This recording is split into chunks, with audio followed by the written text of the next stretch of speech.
Welcome to the Ultimate Gaming Realm, and this is your curator, Dixon, logging on.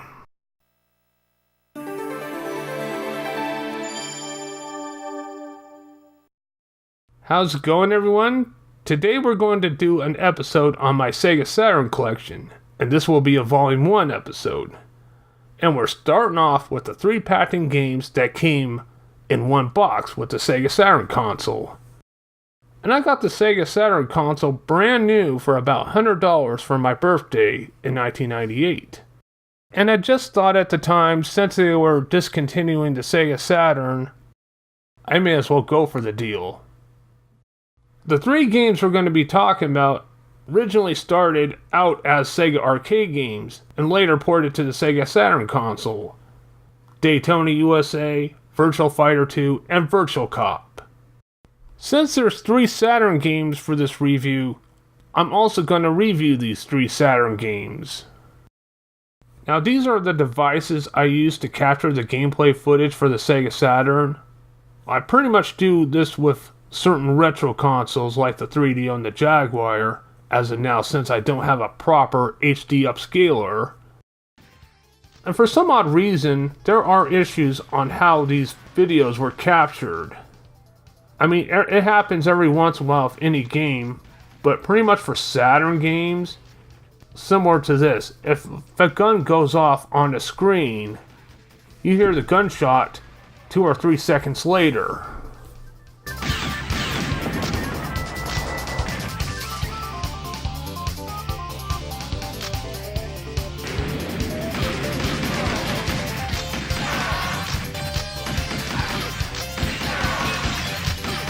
So what I'm actually trying to tell you is that the audio is not on par with the video. And the capture device I was using was an ARRIVMedia Live Gamer Portable. And for capturing composite video footage, I also used ARRIVMedia Composite to HDMI to hook up the Live Gamer Portable so I can record the composite video footage. And no, this is not an upscaling device. But some games surprisingly do look good on the HD TV. But some games also don't. I not only seem to have this issue with the Saturn games for the audio delay, but no, with other consoles I haven't. Guess the ARRIVMedia Portable and the Saturn doesn't always work too well together. Above all, what I'm trying to tell you is do not expect the best sound quality or video quality of these videos. And it will be the same with the Saturn Volume 2 videos. Yeah, I know, at this time, especially during the summer, unemployed, I'm a cheap bastard and I do apologize. Let's first take a look at Daytona USA. Daytona USA was in development in 1993 from Sega and Sega AM2. It was originally released in the arcades in Japan, then the following year in 1994, released for the arcades in North America. Then in 1995, they released the Sega Saturn port in multiple regions. Daytona USA was directed, produced, and music composed by Toshihiro Nagoshi. Well, he was part producer of the game.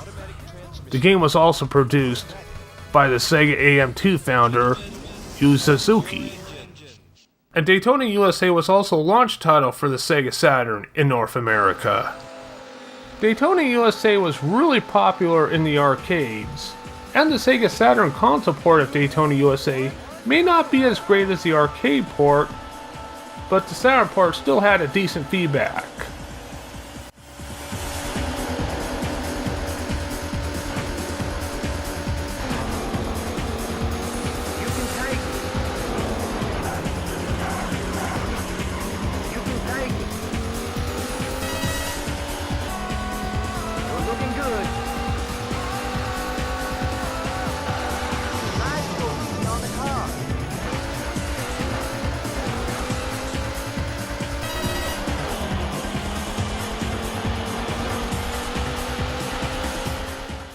Sega Saturn also has this awesome looking arcade racer steering wheel peripheral that would look awesome for the Saturn port of Daytona USA for the time.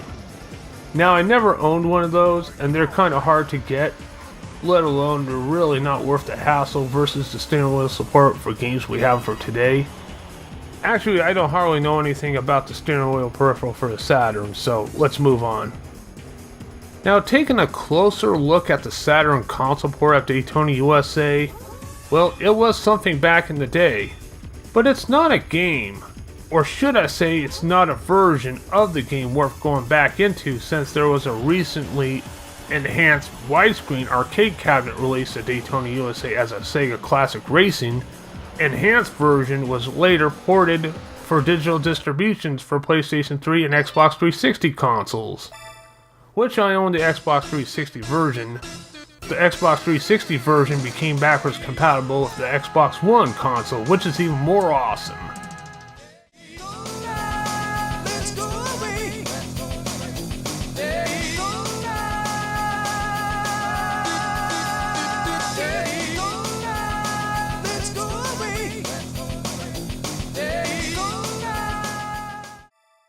Select a race course. Beginner. Please choose manual or automatic transmission. Automatic. Gentlemen, start your engine. We're in a rolling start.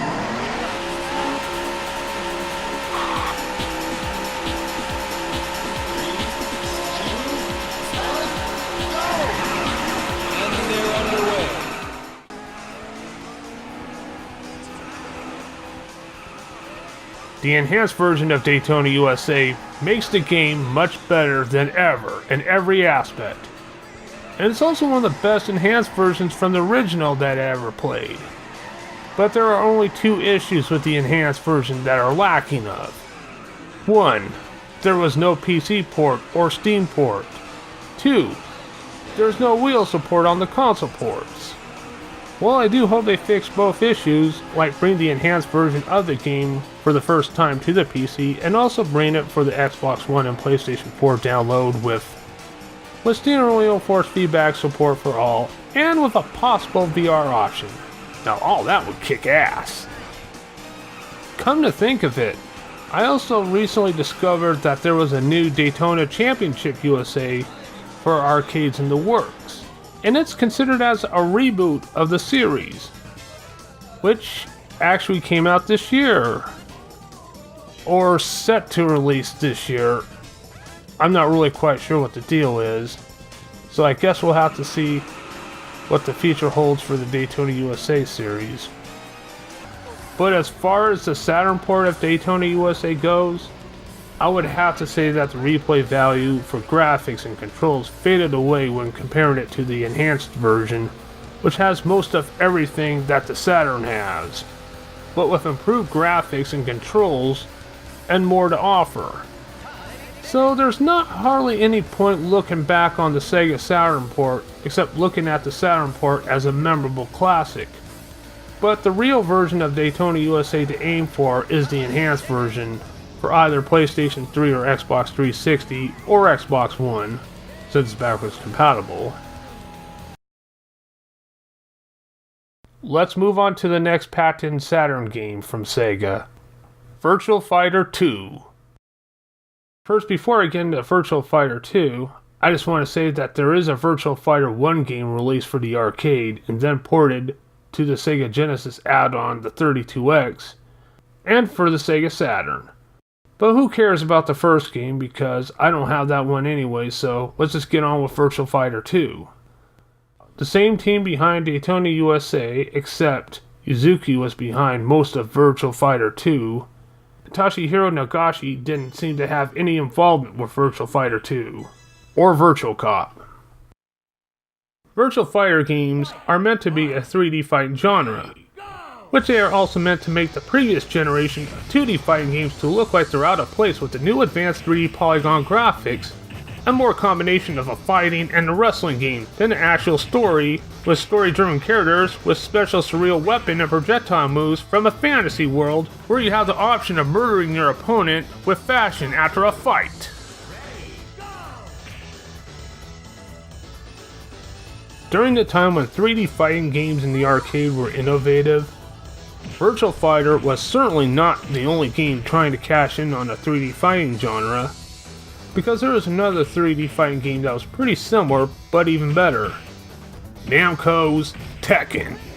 And when Tekken hit the consoles, it's been a Sony PlayStation exclusive for many years. And Tekken's pretty much similar to the Virtua Fighter. Like Virtua Fighter, Tekken has the combination fighting and wrestling, and these certain type of characters that look like fighters and wrestlers at the same time. Pretty much the same similarities as the other, but the Tekken series always seemed to be quite a few steps ahead of the Virtua Fighter series.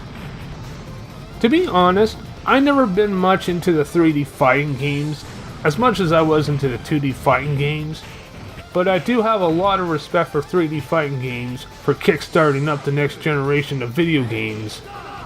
But 3D fighting games from that generation didn't seem to have a lot of creativity when comparing with the 2D fighting games from the previous generation. Sure, 3D fighting games came a long way since then and they got better these days, and the 3D fighting game genre had to start somewhere. But I pretty much lost interest in the fighting games for a while at that time. And looking back into them, well, Virtua Fighter 2, I didn't seem to miss too much of that game, let alone I was never a fan of the series to begin with. The Virtua Fighter series relies on a 3-button and joystick or D-pad movement for a fighting game. And as I said, it feels more like a wrestling game at the same time, which is fine.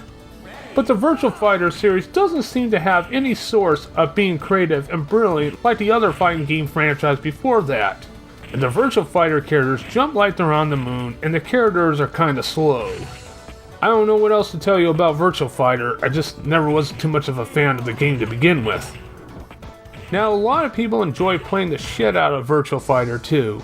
And to be fair, it's still a good fighting game series, especially the Saturn port of the game. Virtua Fighter 2 does have a great soundtrack, with nice sound effects. And if you're playing this game on an HD TV with a composite cable, I'm shocked to see that the graphics look pretty damn good, especially without using an upscaler. Now, Virtua Fighter 2 is still a good game, it's just not my cup of tea, that's all. However, there is a Sega Genesis port of Virtua Fighter 2, which I was guessing it's going to look like crap, but surprisingly on the previous generation console that's 16-bit, it looks pretty damn good. Even though the port has its limitations all around, and the Genesis port has been downgraded from a 3D to a normal 2D fighting style way, it still worked. And like other 2D fighting games from the 16-bit era, it's playable.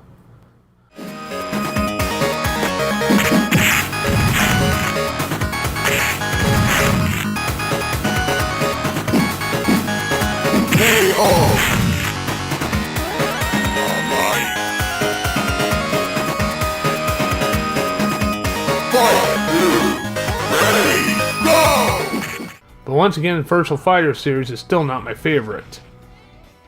I would rather prefer Sega's previous exclusive fighting series, which they had abandoned for the Virtua Fighter series in the first place. And according to the critics, the series is most likely underrated compared to the Virtua Fighter series. And the series I'm referring as underrated and most memorable is Eternal Champions. You know why I like Eternal Champions better than Virtua Fighter? Well, I'll tell you why. Eternal Champions has a lot more creativity and story around for each character, just like Mortal Kombat and Street Fighter 2. And Eternal Champions is considered to be a ripoff of both games. And to me, it's a ripoff well done, and well accepted. They released Eternal Champions on the Sega Genesis in 1993. And 2 years later from there, Sega released a much darker sequel on the Sega CD add-on, Eternal Champions Challenge from the Dark Side. And they were going to make a third installment for the Sega Saturn called Eternal Champions The Final Chapter, but sadly the third installment got scrapped due to their main focus on the Virtua Fighter games. Which is also another reason why I was never a fan of the Virtua Fighter series. And I am going to save the Eternal Champion story for a different time.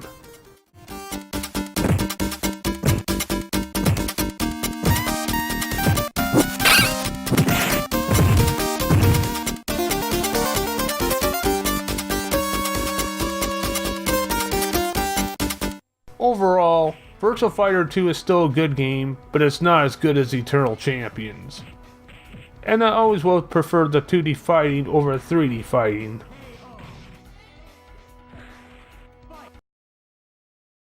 Now the last game, but most certainly not the least, Virtua Cop.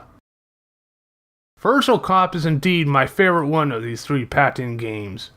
Once again done by the same people, and the arcade game was released in 1994 and the Saturn port was released the following year. Virtua Cop is an arcade shooter, and Saturn port is a light gun shooter. Or if you don't have the stunner light gun for the Saturn, Virtua Cop can be a first-person rail shooter. And since I don't have the stunner gun, I have to use a controller. Which is actually still fun using the controller. The soundtrack from Kentaro, Koyama, is awesome. And like Virtua Fighter 2, if you're using the composite cable on the HDTV, Virtua Cop still looks pretty damn good. And since I'm playing the game on HDTV, I couldn't use a stunner gun anyway. Of course, I'm sure the arcade version is much more superior, but the Saturn port is still pretty damn awesome. My only complaint with Virtua Cop on the Saturn is the limited continue bullshit. You know how I feel about that sort of thing. Probably playing with two players would be easier. Now getting the stunner light gun for the Sega Saturn is difficult to come by, so unless by luck, I'm gonna be aiming for the peripheral anytime soon. Of course there was a Virtua Cop 2 released the following year from the arcade port and from the Saturn port, and I haven't gotten it yet, but hopefully I will get it sometime. And there was also a third Virtua Cop game released exclusively for the arcade in 2003. Of course there never was a console release of Virtua Cop 3. One thing for sure, Sega was already discontinuing the console manufacturing at the time. Hopefully these Virtua Cop games will come as remastered with unlimited continues and motion capture light gun support. Or even better, have an awesome VR support. Now that would be freaking rad. Well, those are the three patent games for the Sega Saturn. All three Sega Saturn games were originally arcade games that uses a Sega Model 2 arcade system board, which has been designed by Sega AM2's Yu Suzuki. And they were a huge success. And the Sega Saturn ports most likely kept up with the arcade versions of each game as much as they could. I give them thumbs up for all the hard work and effort they put in for both arcade and Saturn ports. Anyway, thank you all very much for watching my first episode of the Sega Saturn Collection video. The next Saturn episode will be some random games that I'm gonna pick out, pretty much what's left in my collection. At least as of now, until I add more to it. Till next time, this is Dixon of the Ultimate Gaming Room, logging off.